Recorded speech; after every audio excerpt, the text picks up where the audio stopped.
Hi viewers, welcome to our channel. So Visakhapatnam జిల్లా Chinagadili MRO rural MRO Ramanaiah గారి murder mystery అనేది తేలిపోయింది అని చెప్పేసి పోలీసులు అయితే చెప్పడం చూస్తున్నాం. అసలు ఈ మర్డర్ వెనుకున్న రీజన్స్ ఏంటి, ఎవరి నిందితులు? సో ఈ అంశం మీద డిస్కస్ చేయడానికి ప్రజెంట్ మనతో పాటు సీనియర్ జర్నలిస్ట్ జయదేవ్ గారు ఉన్నారు. వారితో ఒకసారి డిస్కస్ చేద్దాం. సార్ నమస్కారం. సార్ ఎంఆర్ఓ తహసీల్దార్ రమణయ్య మర్డర్ అయితే కాస్త విశాఖపట్నం చూసుకుంటే సంచలనంగా మారింది. మరి ఎవరు చేస్తారు ఈ మర్డర్ గల కారణాలు ఏంటి సార్? యాక్చువల్గా అన్ని డిపార్ట్మెంట్లకి ఉన్న లింక్ ఉన్న ఏకైక డిపార్ట్మెంటు రెవెన్యూ డిపార్ట్మెంట్. ఎంఆర్ఓ అంటే నథింగ్ బట్ మండలం మెజిస్ట్రేట్ కూడా ఆయన. అంటే మండలానికి జిల్లాకి కలెక్టర్, మండలానికి అడ్మినిస్ట్రేటివ్ ఆఫీసరు ఎంఆర్ఓ. సో ఈ ఎంఆర్ఓ గారికి ఒక సాధారణ వ్యక్తి వచ్చి హత్య చేసే పరిస్థితి వచ్చిందంటే ఖచ్చితంగా ఇంటి విషయాలు కానీ, అదే భూ తగాదాలు కానీ, ఇల్లు వ్యవహారాలు కానీ, ఇట్లాంటి డాక్యుమెంటరీ రాతలు కోతలకు సంబంధించిందే అయి ఉంటుంది ఖచ్చితంగా. ఎందుకంటే గతంలో కూడా మీరు అబ్జర్వ్ చేస్తే అబ్దుల్లాపూర్ మెట్ ఎంఆర్ఓ ఒక లేడీ, ఆవిడకు కూడా ఇలాగే ఒక నిందితుడు, అంటే నిందితుడు అనకూడదు, ఇప్పుడు ఆయన కూడా లేడు, ఈ సంథింగ్ చాలాసార్లు తిరిగాడు. మేడం న్యాయం చేయండి, అది నా ప్లేసు, నాకు రావాల్సింది, నా పట్టా ఇప్పించండి, ఏదో సంథింగ్ చాలా ఒక 2 సంవత్సరాలుగా తిరిగాడు. తిరిగిన తర్వాత ఆవిడ ఎప్పటికీ స్పందించకపోయేసరికి విసిగిపోయి కిరోసిన్ క్యాన్తో పాటు ఎంఆర్ఓ ఆఫీస్ లోపలికి వెళ్ళి ఆవిడకి పోసేసి ఈయన పోసుకొని ఇద్దరికి తగలబెట్టుకున్నాడు. అయితే దురదృష్టవశాత్తు ఆవిడ అక్కడే స్పాట్లోనే కాలిపోయి చనిపోయారు. ఈయనకు 2 రోజులు హాస్పిటల్లో చికిత్స పొందుతూ చనిపోయాడు నిందితుడు.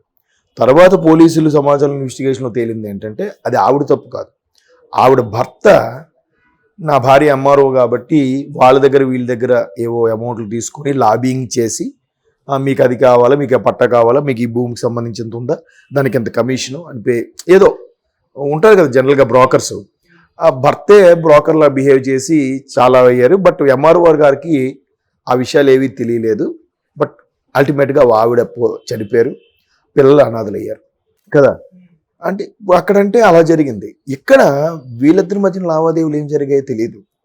వాడు విసిగిపోయి వచ్చి ఆర్గ్యుమెంట్ పెట్టుకొని కొట్టి చంపేశాడా, లేదా ఎప్పటి నుంచో నడుస్తుందా అనే దాని మీద పోలీసులు ఎంక్వైరీ చేస్తున్నారు. ఎంక్వైరీలో కూడా తేలింది ఏంటంటే ఎంఆర్ఓ ఆఫీస్కి చాలాసార్లు వచ్చారు, వైజాగ్ రూరల్ ఆఫీస్కి.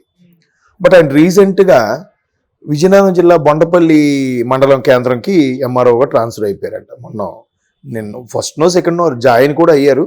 బట్ ఆయన ఉండేది వైజాగ్ కొమ్మాది, ఎక్కడో కొమ్మాది అవుట్కట్, మనకి ఇప్పుడు దాన్ని ఏమంటారు, ఎండాడ దాటిన తర్వాత కొమ్మాది దగ్గర ఫ్లాట్లో ఉంటున్నాడు ఆయన. నైట్ ఎవరితో చర్చించుకుంటున్నప్పుడు ఇది వచ్చి ఆయన రాడ్డుతో కొట్టడం ప్రత్యక్ష సాక్షులు చూశారు, చెప్పారు. బట్ తీరా ఎంక్వైరీ చేస్తే ఈయన సుపరిచితుడే, వచ్చేం ఫస్ట్ అటెంప్ట్లోనే వచ్చి కొట్టి లేదు.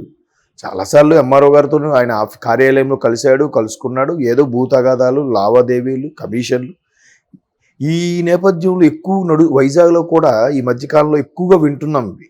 అఫ్కోర్స్ ఇది ఆయన వెక్స్ అయిపోయి నిందితుడు రాడుతో కొట్టాడు, ఆయన చనిపోయాడు, ఆ విషయం పక్కన పెడితే ఇలాంటివి చాలా జరుగుతున్నాయి.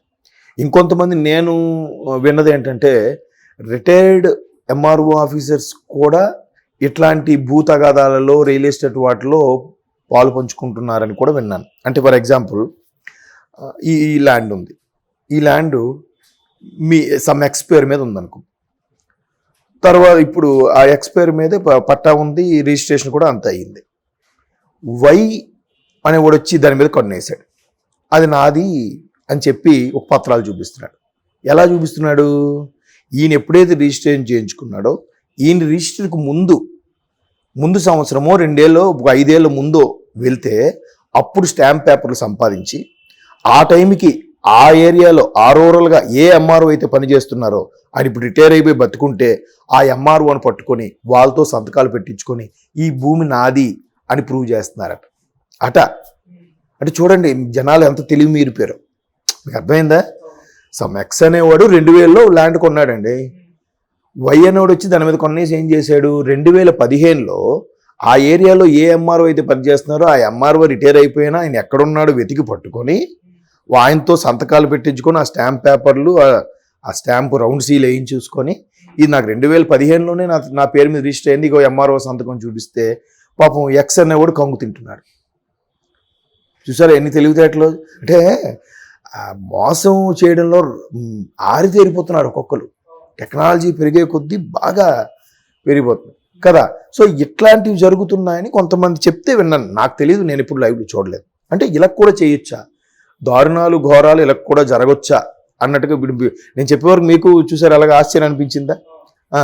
అలాగా ఈ రెవెన్యూకి సంబంధించిన వాళ్ళు, రిజిస్ట్రేషన్కి సంబంధించిన రిజిస్ట్రార్లు వీళ్ళు కూడా కొంతమంది, అందరిని అనట్లేదు, కొంతమంది డబ్బు కాసుపడో లేదంటే వాళ్ళు ఉండే మైనస్ డిమెరిట్ని, దాన్ని ఏమంటారు, కొన్ని లొసుగులు ఉంటాయి, ఆ లొసుగులు కప్పిపుచ్చుకోవడానికో లేదంటే కొంతమంది బ్లాక్మెయిల్ చేసో బడా నేతలు కానీ లేదా పెద్ద పెద్ద బిజినెస్ మ్యాన్లు కానీ, ఎస్పెషల్లీ ఇవాళ రేపు రియల్ ఎస్టేట్ వ్యాపారం బాగా విస్తరిస్తున్న నేపథ్యంలో విశాఖ క్యాపిటల్ అని ఊదరగొట్టేశారు.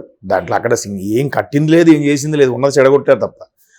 క్యాపిటల్ అని చెప్పి ల్యాండ్ రేట్లు పెంచేసుకొని ఎక్కడో వైజాగ్కి 40 కిలోమీటర్ డిస్టెన్స్లో కూడా అటు భోగాపురం దాటేసి, ఓకే, ఇటు పెందుర్తి కొత్త వలస దాటేసి అలాగే అటు విజయనగరం వైపు కూడా వెళ్ళిపోయి మొత్తం ల్యాండ్ రేట్లు పెంచుకొని రియల్ ఎస్టేట్లు వ్యాపారం చేసుకున్నారు.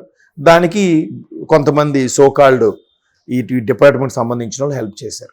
సో అలాగే హెల్ప్ చేస్తున్నప్పుడు వీళ్ళకి ఇద్దరి మధ్యన ఏం లావాదేవీలు ఉన్నాయో, ఏం ట్రాన్సాక్షన్స్ ఉన్నాయో అవన్నీ బయటకు వస్తాయి. ఇప్పుడు ఆయన దొరికాడు అనుకోండి, ఆయన కొట్టడం వల్ల, రాడుతో కొట్టడం వల్ల చనిపోయాడు అన్నారు. చనిపోయిన తర్వాత ఖచ్చితంగా భయంకో లేదంటే ఇంక దేనికో పారిపోతారు. ఎవరు ఉద్దేశపూర్వకంగా కావాలని చేయరు. అలా జరిగినప్పుడు ఆయన అబ్స్కాండ్ అయిపోయాడు కాబట్టి ఆయన ఏం చేసి ముందు రైలు టికెట్లు కూడా బుక్ చేసుకున్నాడట. అంటే పోలీసుల ఎంక్వైరీలో తెలిసిందే. తిట్టుకుని మళ్ళీ అమ్మో ఇదైతే లేట్ అవుద్ది పారిపోవడానికి, ట్రైన్ అయితే కనీసం ఒక వైజాగ్ నుంచి ఫర్ ఎగ్జాంపుల్ హైదరాబాద్ వచ్చాడు అనుకోండి 12 hours పడుతుంది. అదే హైదరాబాద్ ఫ్లైట్ అనుకోండి 1 hour 15 minutes వైజాగ్ నుంచి హైదరాబాద్ వచ్చేస్తారు. ఇక్కడ నుంచి మళ్ళీ ఉంటాయి. అంటే అఫ్ కోర్స్ శతకోటి దరిద్రాలకి అనంత కోటి ఉపాయాలు అనుకోండి, వేరే విషయం. సో అలాగే పారిపోయినట్టుగా కమిషనర్ గారు కూడా ప్రెస్ మీట్ పెట్టి చెప్పారు. బట్ ఏదైనా నేరస్తుడు అనేవాడికి ఒక శాపం ఏంటంటే ఏదో ఒక చిన్న క్లూ అయినా వదులుతాడు, అక్కడ ఖచ్చితంగా దొరుకుతాడు, దొరకబడతాడు కూడా కదా. కాబట్టి ఖచ్చితంగా దొరికిపోతాడు ఆ నిందితుడు అనేవాడు. బట్ దొరికిన తర్వాత ఆల్రెడీ వాట్సాప్ లావాదేవీలు కానీ, మెసేజ్ లావాదేవీలు కానీ, ట్రాన్సాక్షన్ లావాదేవీలు కూడా తీస్తారుగా. ఇప్పుడు ఆల్రెడీ ఎంఆర్ఓ ఆఫీస్లో ఉన్న బంట్రోత్ కాడ నుంచి స్టాంప్ వేసే బంట్రోత్ కాడ నుంచి మిగతా అకౌంటెంట్స్ వాళ్ళు వీళ్ళు ఉంటారు కదా, రికార్డ్ అసిస్టెంట్లు, క్లర్క్లు, యూడీసీలు వాళ్ళందరూ ఉంటారు. సో వాళ్ళందరికీ వాంగ్మూలం కూడా తీసుకుంటారు. ఈయన ఎప్పుడెప్పుడు వచ్చేవాడు, ఏంటి, వీళ్ళిద్దరి మధ్యన ఏమైనా జరిగేవా ఇవన్నీ. అప్పుడు వాడు దొరికిన తర్వాత కూడా వాడు వాంగ్మూలం చెప్తాడుగా. ఎందుకు అంతగా బరస్ట్ అవ్వాల్సిన ఏమొచ్చిందంటే ఆడికి ఏదో తీవ్ర స్థాయిలో నష్టమే జరుగుంటుంది కదా. ఇద్దరు లావాదేవీలు ఎప్పుడైనా ఇద్దరికి గ్యాప్ వచ్చి